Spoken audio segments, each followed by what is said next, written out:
fracture. They classified it as a non-accidental skull fracture. And so for three plus years, until it took for us to get into a criminal trial, we weren't really able to talk much about what we knew or anything due to the investigation.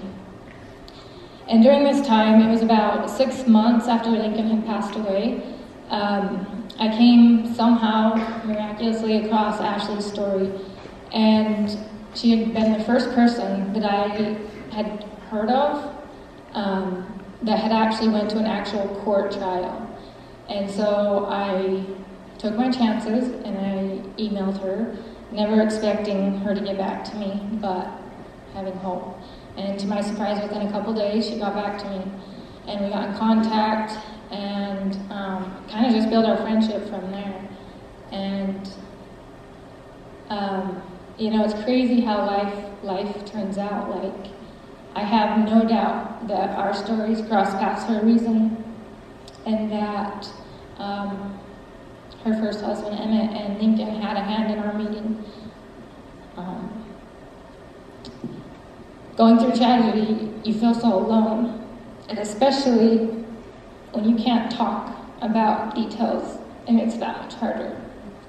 And I happened to attend Ashley's conference in Ogden that was shortly after Lincoln's passing, and I loved it, and it helped me so much. And so when Ashley asked me to be a board member, I gladly accepted, because these conferences is what gives me strength to keep going every day. And I too have written a book. It's called Forever in Our Hearts. It's not published or anything yet.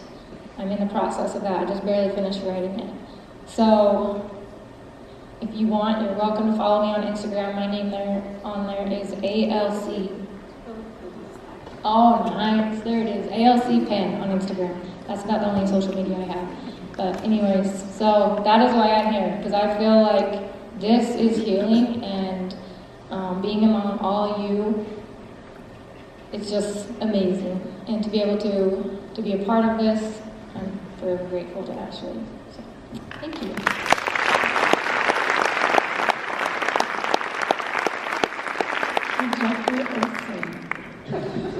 Thank you. I met Ashley, several years ago, 5 or 6 years ago. We were on an NBC special together called Choosing Happy. And obviously when she and Alicia and the other girls reached out and said, we would like you to take a stand with us, I was beyond flattered. I was absolutely honored. My story goes back 20 years ago. I was in a horrific automobile accident. The whole family was in the car. Both of my legs were crushed and shattered. The left leg was amputated above the knee. My back was broken. My lungs were collapsed. My right arm was practically pulled off, and then the seatbelt cut through me and ruptured all my intestines and internal organs. The most horrific thing about the accident is my wife and youngest son were killed instantly in the accident. Now that's the darkest, most horrific place a man can ever be. Knowing that half the family's gone, my oldest son, who was 7 at the time, survived the accident. I survived the accident, but not without leaving my body and leaving this realm. I suppose, to be completely honest, I was killed at the scene of the accident as well. But having had that experience to be out of the body and to see things from a different, higher perspective, I can promise you one thing. I know and I feel and I recognize the glory and divinity of each and every soul, beyond our physical appearance, beyond what happens to us in life, even beyond the choices we make. I see the glorious, beautiful, divine individual that has a place in the universe, in that one song, that big game we play where only you can sing your tone, only you can carry your note, and without you, the harmony's not there. We all have a part to play. Now, I know grief. I know pain. but I also know overcoming and recovery. It's been an interesting journey for me. I was once upon a time a Division I athlete, just north of here at the Utah State, but I'm in Weber country, I know that. Yeah, so we'll have to talk afterwards. But recognizing and embracing the beauty of our bodies when we have health, and then also embracing those moments and those years and maybe those lifetimes when we don't. To wrap it up, nothing happens to us in this life. It happens for us. I would not be the man I am today. I would not know what I know. I would not realize how brave I am having not gone through and experienced what I have gone through. Now, I'm the only one up here with gray hair. But in looking back, I can truly say, wow, what a journey. What a life. Thank you, thank you, thank you for allowing me to have this dance, to have this chance, to learn, to grow, to remember who I truly am, and in that process recognize and remember and see who every one of you are. Thank you so much.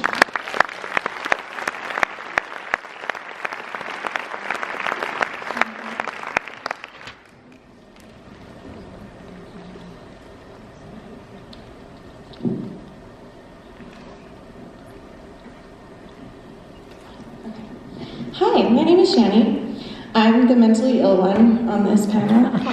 So you can laugh, it's fine. That's what I do. Anyway, so I wrote this down so I wouldn't forget. I'm a survivor of childhood abuse. I was abused emotionally, physically, mentally, spiritually even, and sexually by my dad. That was great. Good times.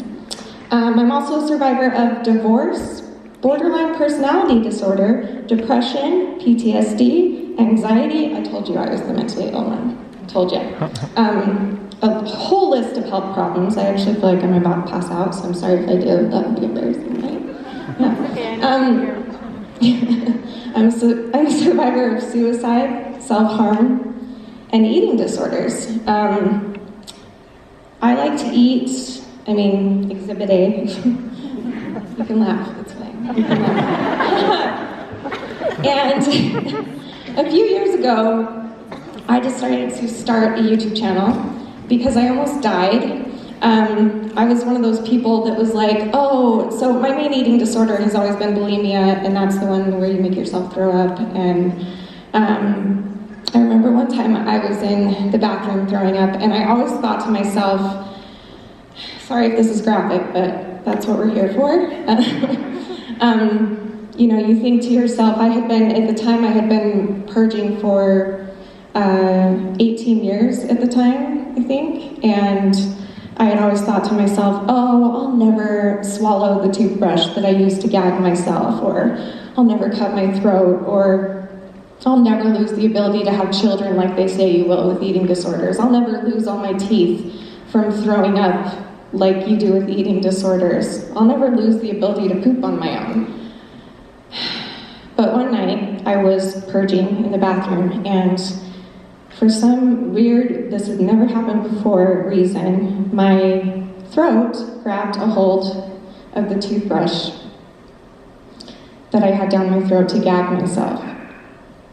And I'm not kidding, like they say it in the movies, and it's totally true. Like, my whole life flashed before my eyes, like everything I'd gone through with my dad and being bullied through school and all the different eating disorders and cutting myself and all the horrible things I went through to get to that point for the first 5 seconds.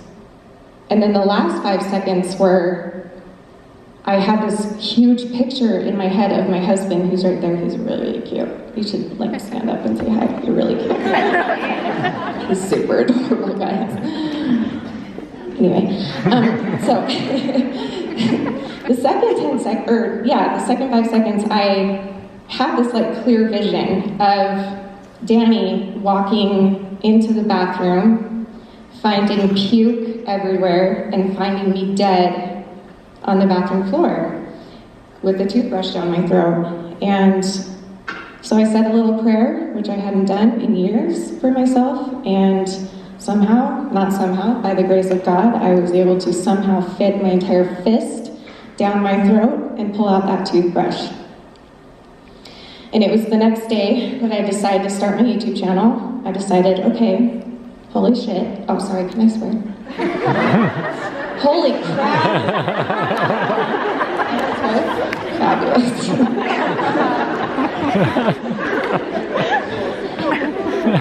I was like, wait, what was I even talking about? Distracting myself. YouTube channel. Oh, yes, okay. So I was like, holy poop.